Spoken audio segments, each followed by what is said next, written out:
Hi, welcome back to Brooks's Bass Corner, and have I got an interview for you today?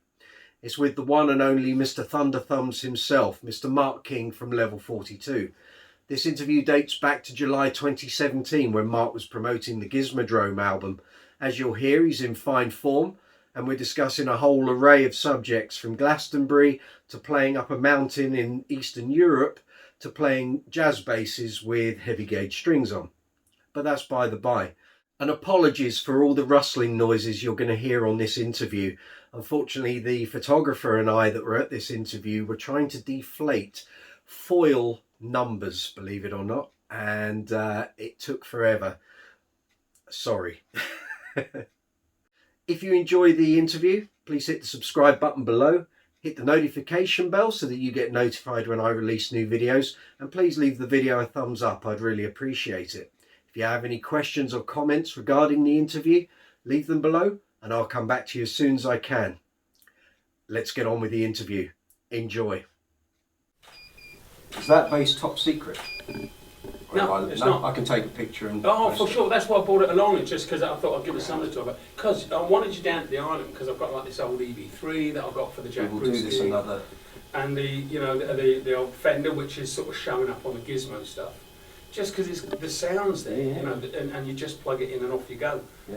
So that when we got there this weekend, and the guy's going to Giz, but he's a Fender Jazz with like the sort of the biggest thing for me was the fact, of course, the strings are fucking awful on it. Stu Hamm, bless him.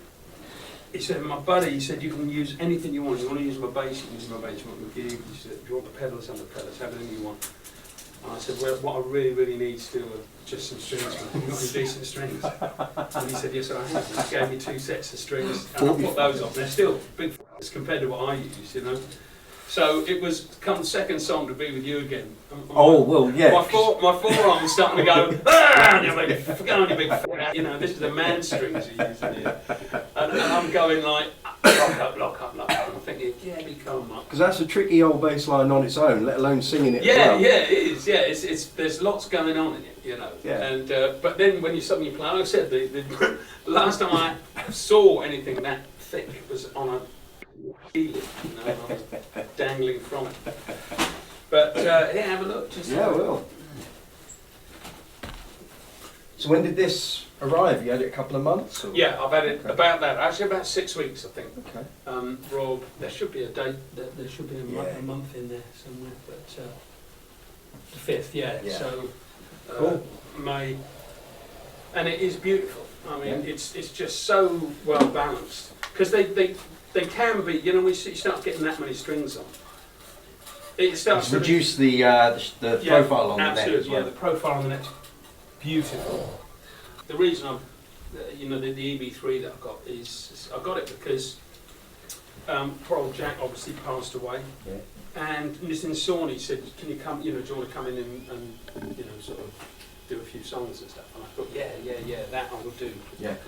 And I thought, well, if I'm going to do the Jack thing, I need to sound like Jack. I need the bass. And Andy Baxter's a good old boy.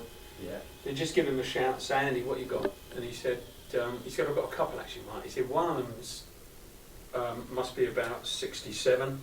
He said, well, it is 67. He said, but it's very warm. And I said, that doesn't worry me in the slightest, you know. And it's fantastic, you know. Did you buy it? Yeah, of course, yeah. And and it's just great. It's just the sound, and it makes you want to play that way. You know, it makes you want to do sort of.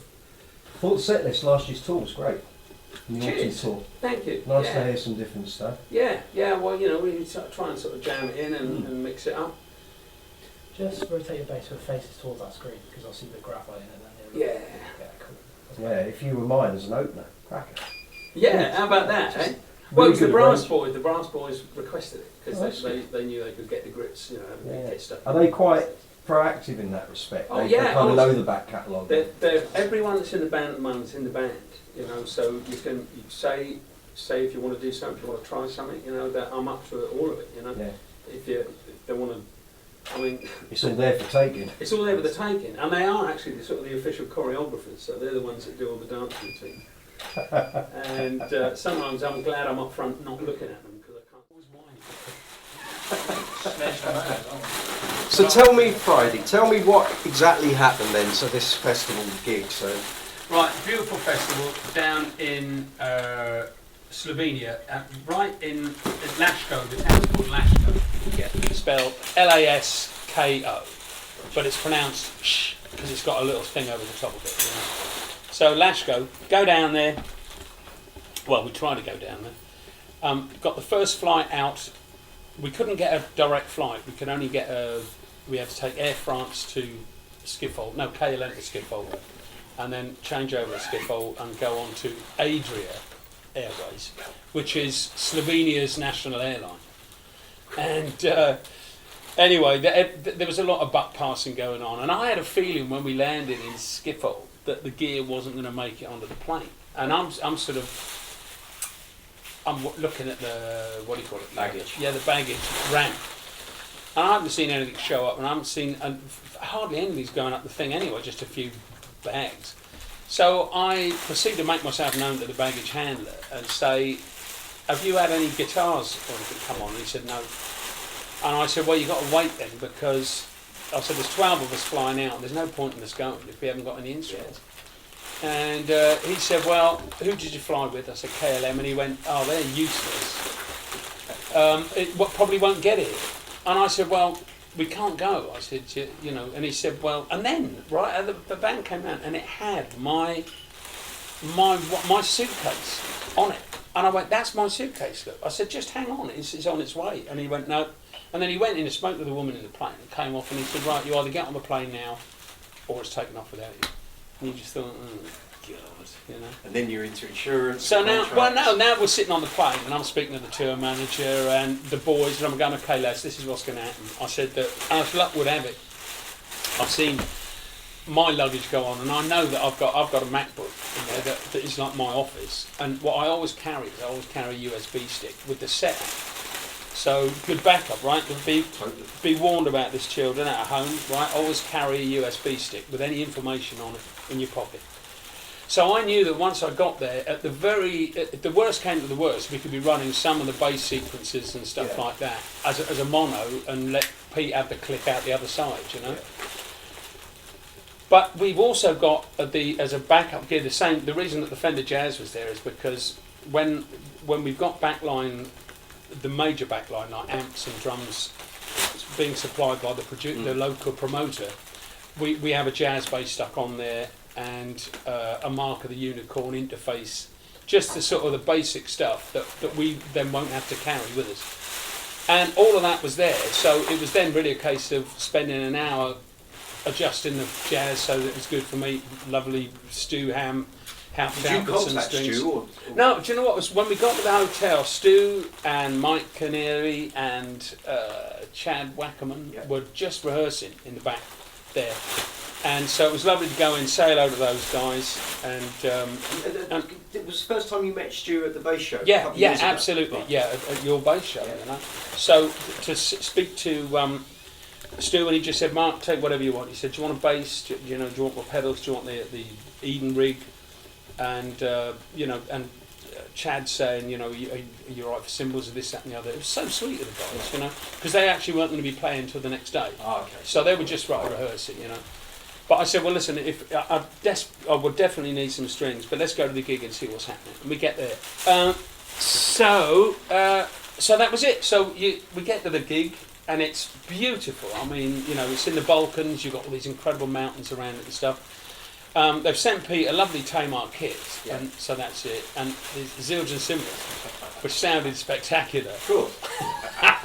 And then the Fender Jazz, which I sort of got noodling away on, and I put on the new strings and sort of went up, and they had a TC rig there for me, so that was as it was. The pedals, they there weren't any pedals, but they said, look, we can get you a chorus pedal and a delay. So that'll do. Thank you very much. Yeah, the job will get done. And then I then spent the rest of the afternoon just sort of loading up Logic into my laptop. And seeing if it would all work and stuff, and then getting the Motu in and downloading the drivers for that, because it's a ultra like hybridised Mark III or something, which I didn't have the drivers for. But such are the times we live in, sitting up a mountain in Slovenia. You can download a Mark of the Unicorn driver and off you go, you know. Anyway, that was it. It was brilliant, you know. And Mike sat there with they've managed to get their hands on a Dave Smith Prophet for him. Yeah. So Mike's programming, we did it. And do you know, it was one of the best gigs. We've First time that's really happened to you. Though. Yeah, it is. 37 years, first time. It's not bad. That we've got. No, it's not bad going at all. And you know, if it was going to happen, so the moral for us is that we just don't do connecting flights now unless there's at least a minimum of 2.5 hours turnaround time, because someone's going to bolt it up. You know, and it's totally out of your control. It is totally out of your control. You know? So you were saying you've acquired some vintage faces. Yeah. So what's inspired that? Well, it was, first of all, it was kind of, I really fancied, you know, I've always loved Fender basses. I mean, why wouldn't you love them? It's all, you know, it's just part of our history. So, you know, from time to time over the years, you know, that they made this homologised little, they made 42 Fender Jazz Deluxes in 1999, I think it was. 98. For me, 98. Oh, they see. And old Sinzy put some LEDs up the neck, and I asked if I could have sort of a less of a camber on the neck, because the basses I use are all sort of quite flat necks, and they did all this for me, and it was lovely, you know. So what I really wanted was like an original sort of 71. I didn't particularly want an earlier one, because the 71 is when they just moved that back, the bridge pickup a bit. And they just moved it back a tad, and it changes the whole sort of. So the string spacing is 20mm instead of 90. Oh, is it really? Yeah. Makes a difference. So the string, if you look on a Jazz, the strings rarely fit between the two pickup poles. Right. When you make it 20mm, they all sit straight through. Yeah. There we go. Yeah, and that's obviously what sort of suits the way that I like it set up, you know. So I think they've got more of an attack as well. So it was the same thing really. I was looking around and saw Andy Baxter bass and gave him a call and said, "Can I come down?" And because I hadn't seen this particular bass, but he was lovely, and he spent sort of a couple of hours with me, sat in his basement, you know, his lockup, and I was able to try whatever I fancied trying. And so I picked up that, you know, and then. That was sort of a treat to myself. And then Jack Bruce passed away, and I thought, well, I need an EB3, so I got that. You bought a Jazz and the EB3, which was obviously for Jack's tribute concert. Yeah. So we've not seen you since you did that, so... No, but that's true. Well, that was a fun night, you know. Colourful. Yeah, it was very colourful. I mean, some great guys came along to be part of it. But, you know, it wasn't as easy and as smooth as it should have been, to be quite honest, just because... you know, Ginger was being sort of quite belligerent, but that's what he does, so everyone was kind of used to it. It's just that when you see it in the flesh, it's just very off-putting. You think there's absolutely no point for this. And for me, you know, because I've been doing it a long time now too, you just sort of think, I don't see why anybody wants to behave like that. There's just no point. Was it a thrill for you to be asked to do it? Well, it was, because I thought I'm going to get a chance to play with Ginger Baker, you know, and that was it. And I've played with Eric in the past, and I've met Jack a few times. But, you know, my first favourite band was Cream. So in a lot of ways, you know, I owe the epiphany, my first musical epiphany was Cream, you know, and that was it. So to get the chance to actually go and play Sunshine of Your Love, you know, and Badge, and these great sort of Cream songs. He was very complimentary of you when I interviewed him. Who? Jack. Was he really? Yeah. Oh, how sweet. He was very impressed with how your career had panned out, and he said, you know, I've met Mark a few times, and I love what he does. It's not what I could do. No, but it's a totally different, and I can't do what Jack can do. And I think he knew that you were a fan of his. Massive, so it was like a reciprocal. Yeah, there's a treasured photo I've got is one that was taken backstage somewhere in Germany about '83. Right. I think they're doing a Rock Palace. No, actually, it was at some bass place. It might even have been at John Henry's, and Jack was in there. And we just happened to be sort of sitting... Was it the Bass Centre weekend? Well, it was. That was it. 85, 86. Was Barry Morehouse Focus. Yeah. And it's great. And we both got fags on. And, you know, shows you how long ago that was. Both got cigarettes on. And I just look like I'm 3 years old. And Jack just looks like this beautiful, benevolent proud dad, and it's it's passing down the lines. Yeah. And sorry. Yeah, go. No, I was just going to say that it was lovely working with Vernon Reid, because Vernon used to do this sort of tribute Lifetime band in New York, which Jack was a part of, because of course Jack was part of the original Lifetime, or the second version of Tony Williams' Lifetime, and McLaughlin and Larry Young on organ. And so they do this sort of tribute thing, and Vernon got in touch after we'd done this Jack thing and said, did I fancy being part of that, which I would absolutely love to do. We haven't done anything yet, but it's certainly one that's in the pipeline, because to get to play those great things. But you see, Jack's gift was, not only was he an amazing bass player, his sense of time, his syncopation is absolutely incredible, and you've got to listen to the live stuff to hear him really singing. I think it's the same with any player, to be quite honest. Yeah. You've got to hear them live. When you hear them live, that's when the real sort it's of like another element. Yeah. Because we're all too in danger of in the studio of overthinking the situation, and and you try and make it right. If there's bum stuff, then you always say, no, you've got to change that. Yeah. But live, it doesn't matter, Okay, so we've got Gizmodrome, the new thing. Give us a quick breakdown on how this sort of came about. I got a text right at the end of June last year, I think it might even been July the 1st, and it was from Stuart Copeland saying, hey Marco, do you want to come and join a band in Italy? And I just said, yeah. I had the next 2 weeks off, and 7 days later, July the 7th, I fly out, and we just go and sit straight in the studio. Stuart on drums, me on bass, Adrian on guitar, and Vittorio on keyboards. And we just started knocking down these ideas, and Stuart had sort of some good solid stuff that we were able to get stuck in on. And then we started larking about a bit, and we're taking things different ways.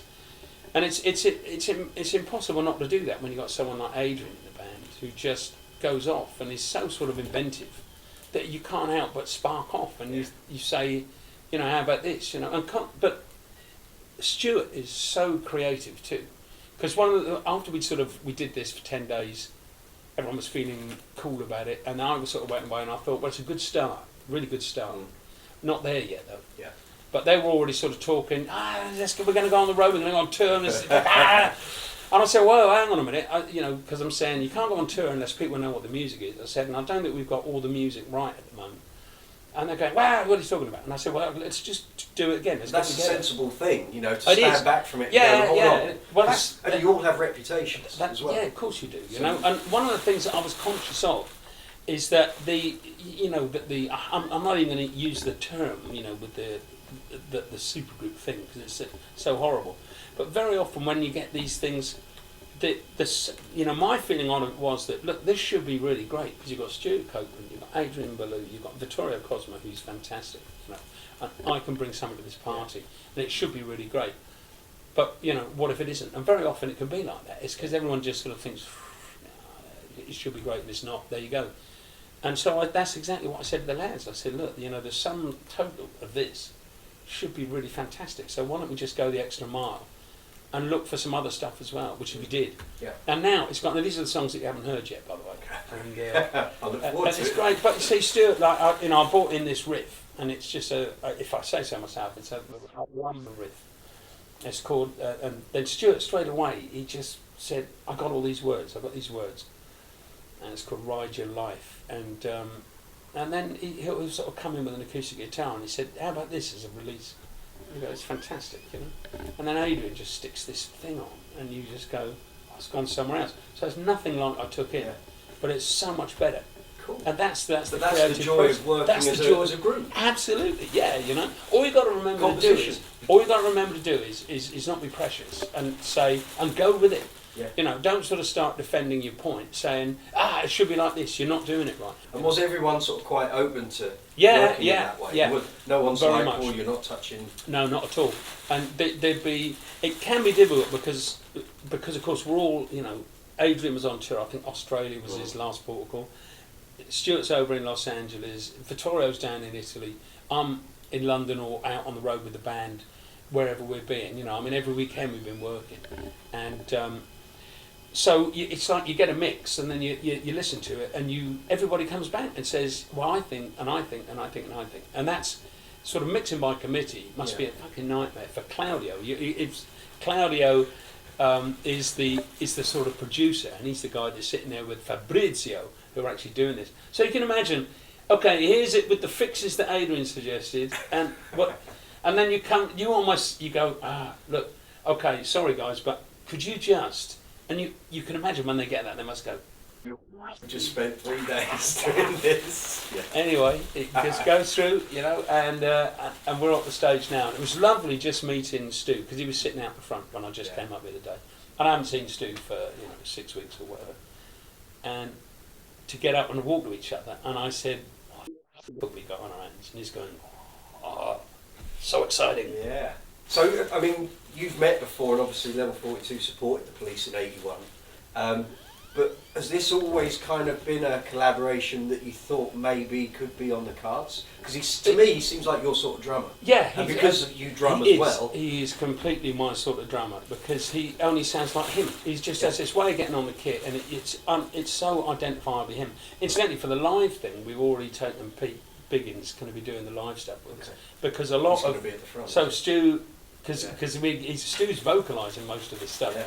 And he wants to get up and do it and do all of that. But we're going to have 3 kits on stage, because so there'll be hit the kit for him. Well. I'm going to have a go. Hey! But Adrian's a master of a drummer too. Okay. So, we're just thinking there's too much fun to be had here not to do this. So what's the idea touring-wise? What, select shows, or is it going to be like a... I have no idea. Because this is all my fault, because I said to the fellas, look, what you're talking about going out and gigging. Why don't we just make a great record first? Yeah. And once people start saying, yeah, we like this, we want to go and see this, then you start booking the shows. That's it. So there's a vibe about it. Not having like half full halls.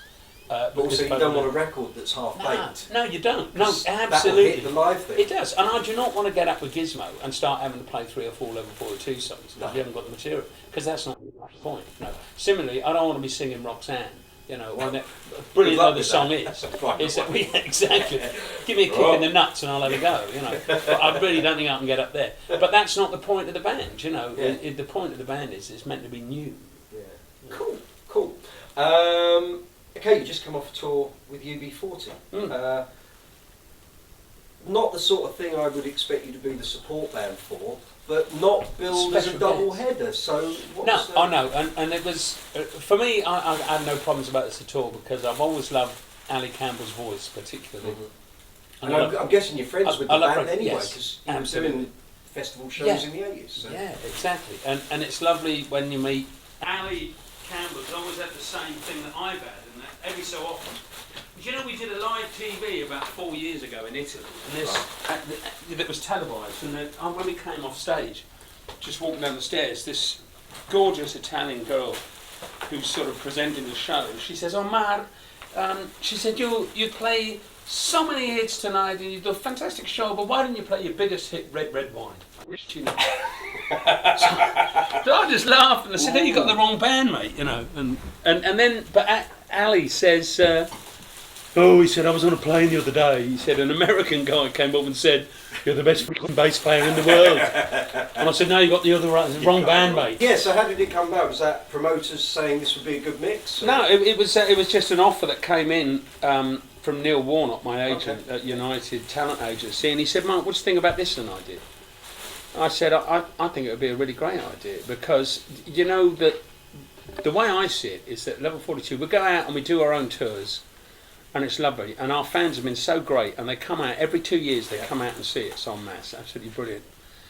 I want to get more people to come and see the gig, and so I need to try and reach new people. Now, if we're not troubling the charts anymore, which we're not, and there's not a massive amount of new material or whatever, then how the hell are we going to make new audiences? And the best way is doing it in festivals and something like a UB40 tour, because you're playing 8,000-10,000 people a night, and most of them are there to see UB40 and the original Wailers and Raging Fire and stuff. Perfect demographic. Yeah. So if your band's at the top of its game, which we are, I have to say, then you're going to win over a lot of new fans. So to do those 10 shows, if we picked up another 20,000 fans along the way or something, then it's good business. It's good business. Yeah, it is good business. Your set at Glastonbury '86 was voted. You know what I'm going to ask. So basically, you played on the same lineup as the Cure and the Psychedelic Furs, which I can't say is the perfect mix, and yet your show and that whole weekend got voted the best Glastonbury set ever. So how does that make you feel? Well, I told you so. That's what I told them at the time it was the best one that ever did. No, you know, oh mate, who decides these things? All Any I know memories is it of was the a gig? Oh, because at that time you were flying. Yeah. Lessons in Love was no, number it one was everywhere. it was great, and it sort of really ignited my love affair with the whole festival thing. Anyway, you know that I love it. I go to Glastonbury if I'm not working. I go to Glastonbury as a punter because I just love the event. The last time, because I couldn't make the last 2 years, the last one I saw was Dolly Parton's one. Okay. 200,000 people there on a Sunday afternoon. I mean, that's pretty amazing. It's not bad going, no, it's not bad going at all. Do you remember anything about the gig? Do you have like recordings of I've going back to those gigs? Do you know what? I haven't got any recorded material from the Glastonbury thing. I know that we played Kansas City Milkman, and the reason that I know we played that track is because I got our manager, Paul Crockford, to come up and do the ska. Which is funny because that's definitely a ska lick that I sort of stuck in there in that whole middle section. Yeah. And Paul, who was always a bit of a, you know, what do you call them? You know, they ride motor scooters and all that sort of stuff. He loves the Who. What are they called? Mods. Mods, yeah. Paul's a secret mod. Okay. So he loved the whole ska thing. thing. And he used to go, I love this bit. And I said, well, I'll tell you, I'll get you up one gig. And the gig I got him up on was Glastonbury. It was, what was great though is you see there's, I don't know, 86,000 people there or something. And you go, we don't bring on a special guest now, and people look really excited, thinking you're going to bring someone great on. And he goes, it's Paul Crockford. Tumbleweed. Because at that time you were doing all the Queen festivals and stuff that year. Yeah. As well as the US, Steve That's Winwood. True. Yeah. Yeah, it was just nuts, you know. Just before you started doing the Wembley shows as well. Yeah, so it was only like a couple of months. I've still got the shirt. I had a baseball shirt that I'd done because we just flown back from the States, and laundry was a bit of a premium. And I bought a Red Sox baseball shirt, and I found it again about 6 months ago up in the log. Stinks of mildew. What are your memories of that time? I mean, it was such a roller coaster. Yeah, it was a roller You've done the coaster, first you know. Prince's Trust thing as well. Yeah. That's, singles flying, world machines flying. Well, it's good. You know that's what you're working towards. Yeah. I mean, that's the thing, you know. And you know, in hindsight, you know, what we should have supported each other more in the band. But I think what happens is that when it's first time around, you tend to sort of go back into your shell somehow, and it's almost as if there's 4 of us in the band, but actually there's 4 individuals at this moment in time, and we weren't really communicating on any kind of level that would have said, hey, isn't this amazing, guys? Isn't this incredible? But no, it was quite the reverse. Naivety in youth, maybe? Yes, of course, and it's like first time. I mean, nobody actually tells you these things, and nobody says, look, you know, what you need to be doing, guys, here. And, you know, and of course, this ended up being the sort of the first fracture period for when the band changed, you know, lineups in 1987. Because we didn't stop working from that moment right through till 87. Well, it was you know. 2 years virtually, wasn't it? Yeah, just solid, you know. From World Machine. Yeah, that's right. Cool. Yeah, it's crazy days. Okay, outlook for the next 12 to 18 months and running in the family 30th anniversary. Yeah, well, it's all looking good, isn't it? I mean, it has to be said. You're doing rather well, actually. Yeah, it's not bad, is it? You know, that's for someone who retired 23 years ago, not bad going. You know? Yeah, that's all right. It's funny, I hadn't sort of thought about it. Yeah, I did retire, didn't I? You know, much as equipment's lovely, you've got to keep it somewhere. Yeah. And if you're downsizing, you've got nowhere to keep it, you know. And it's just really that, you know. The real sort of little choice bits that meant something to me, really, you know, I hang on to all of those, so I've still got all those. You know. If you enjoy the interview, please hit the subscribe button below, hit the notification bell so that you get notified when I release new videos, and please leave the video a thumbs up, I'd really appreciate it. If you have any questions or comments regarding the interview, leave them below and I'll come back to you as soon as I can.